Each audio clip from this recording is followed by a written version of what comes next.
Assalamualaikum warahmatullahi wabarakatuh.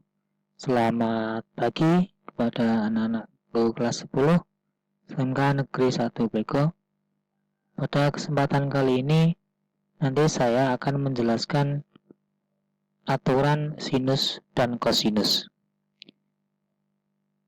Baik, pada kesempatan yang sebelumnya, kalian sudah mempelajari apa yang saya kasihkan di WA berupa bentuk PDF. Di situ kalian sudah mempelajari perbandingan trigonometri, kemudian sudut berelasi, kemudian ada sudut istimewa, kemudian ada grafik fungsi trigonometri. Pada kesempatan kali ini nanti kita ke aturan sinus dan kosinus. Baik, sebelum kita mulai, marilah kita senantiasa menjadikan puji syukur kehadirat Allah Subhanahu wa taala. Pada kesempatan kali ini kita masih diberi kesehatan dan perlindungan oleh Allah Subhanahu wa taala. Dan tetap jangan lupa jaga kondisi, terutama kesehatan, dan dekatkan diri. Di aturan sinus, kita lanjut. Kita belajarnya di aturan sinus. Ini misalkan ada sebuah segitiga A, B, dan C. Kita masing-masing panjang AB, kita kasih C kecil, panjang BC A kecil, panjang AC B kecil. Nah, pada segitiga ABC itu berlaku A kecil ya per sin A. Jadi yang menghadap ini A itu harus per sin A, atau panjang BC itu per sin A, sama dengan B kecil ini per sin B, atau panjang AC per sin B. Artinya sama dengan juga C kecil per sin C, atau panjang AB per sin C. Ini modal awal dari perbandingan yang sudah kalian pelajari di bab sebelumnya atau materi sebelumnya. Kalau kalian sudah perbandingan, sudah paham, saya yakin ini mudah. Di aturan sinusnya ini berlaku untuk aturan sinus. Aturan sinus dipakai untuk menghitung unsur-unsur segitiga yang lain jika diketahui. Yang pertama, sisi sudut sisi, syaratnya ini.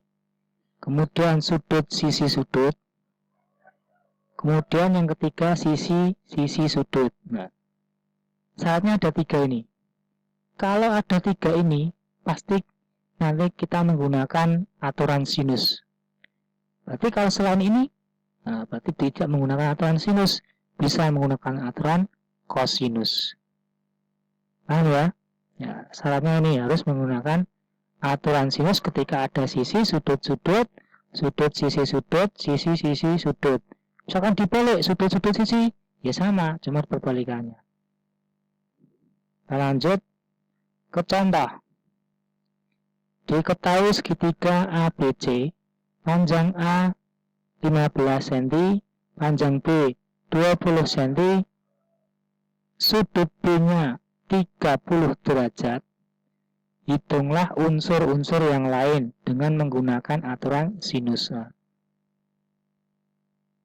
Bentuknya apa ini? Sama. A per sin A, B per sin B, sama dengan C per sin C. Kita jawab ya. Yang pertama, A per sin A sama dengan B per sin B. Panjang A-nya berapa? Nah, ini tidak dimasukkan dulu, tapi dirubah dulu. Jadi artinya sin A itu sama dengan A dikali sin B dibagi B kecil. Kemudian kita ganti hurufnya, kita ganti angka yang diketahui. Oh, panjang A itu 15. Sin Nah, sudut B-nya 30 derajat. Dibagi B kecilnya 20. Setelah ini kita cari. Nah, 15 dikali, dapatnya setengah dari mana? Dari yang kalian pelajari di sudut istimewa. Kalian harus hafal antara sin 30, 45, 60, 90, baik sinus, kosinus, tangen itu harus dihafalkan di sudut istimewa.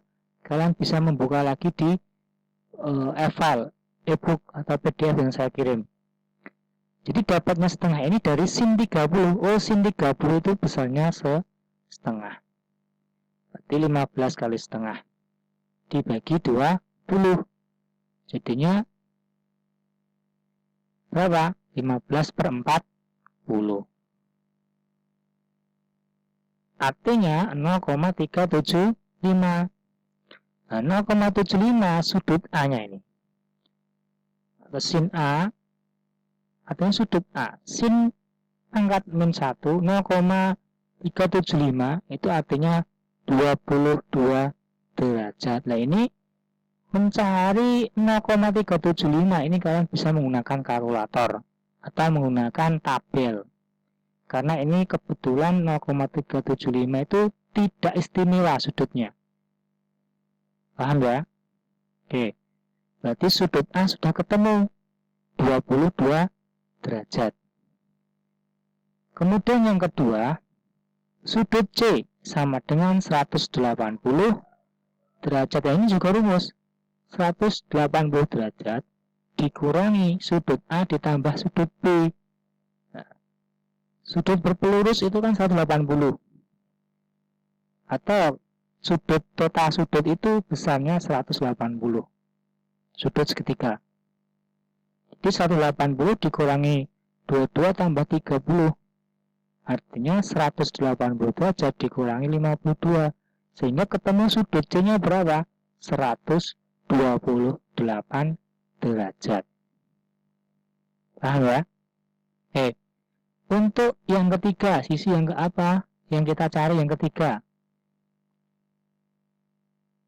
B per sin B sama dengan C per sin C.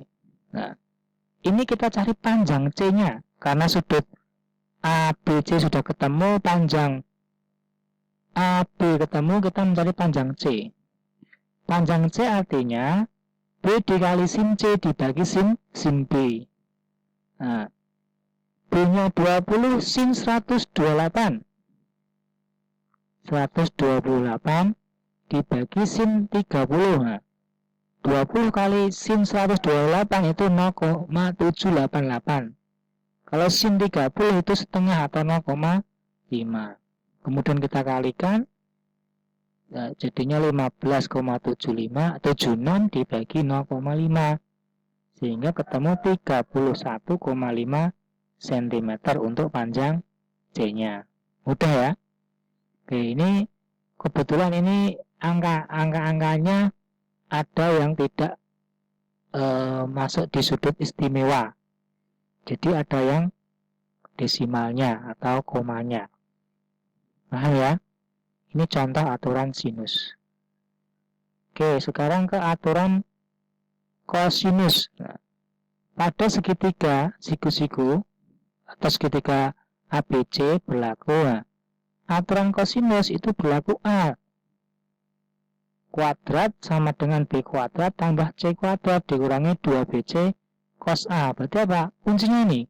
Kalau A kecil berarti belakangnya cos A. B kecil berarti cos B. C kecil cos C. Nah, ini nanti bisa dibalik.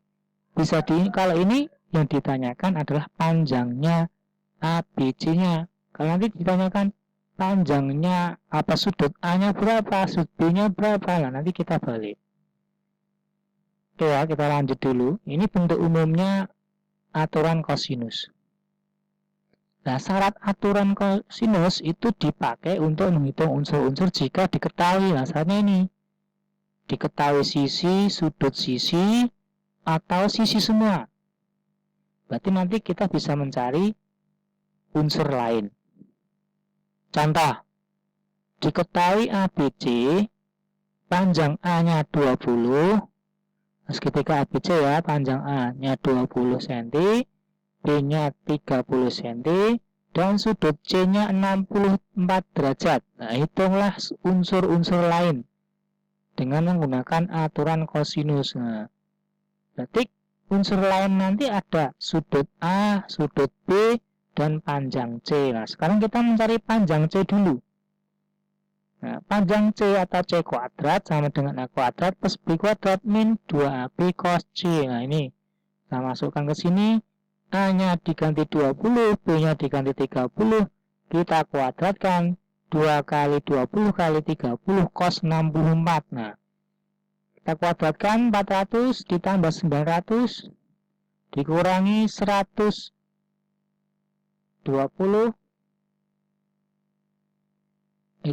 dikurangi 1200 dikali 0,44. Nah, 0,44 ini didapat dari cos 64 derajat. Sehingga ketemu 406 plus 900 itu 1300 dikurangi 526. Sehingga ketemu 774. Nah, ini bentuknya masih kuadrat. Untuk mengulangi kuadrat berarti kita akar 774 itu 27,8. Oke, untuk yang kedua B kuadrat sama dengan A kuadrat plus C kuadrat min 2AC cos B. Kita balik mencari sudut B. Jadi cos B A kuadrat plus C kuadrat min B kuadrat dibagi 2AC. Nah, kita masukkan angka-angkanya. Kita ganti 20 kuadrat plus 27,8 kuadrat dikurangi 30 kuadrat dibagi 2 kali 20 kali 27,8. Nah, setelah ini kita bagi. Hasilnya 274 dibagi 1112. Hasilnya 0,25. Nah, 0,25 ketika kita rubah berapa derajat? Nah, jadi sudutnya 75,7 derajat. Ini dirubah ya. Kita bisa menggunakan kalkulator atau tabel. Tabel matematika di SMP sudah ada. Kalian cari bagaimana mencari sudut. Nah, untuk yang unsur ketiga, sudut A-nya 180 dikurangi sudut C tambah sudut B. Nah, 180 derajat dikurangi 64 ditambah 57,7 derajat sehingga ketemu sudut A-nya 40,2 derajat. Oke, udah dipahami ya? Saya yakin mudah, tak ada kesulitan. Ini contoh-contoh yang mungkin angkanya tidak cantik karena sudutnya tidak istimewa. Jadi nanti biar terbiasa. Kalau menggunakan sudut istimewa akan lebih mudah. Oke, saya kira ini paham ya. Kalau tidak paham ya kalian ulangi terus atau mencari referensi yang lain. Cukup sekian. Assalamualaikum warahmatullahi wabarakatuh.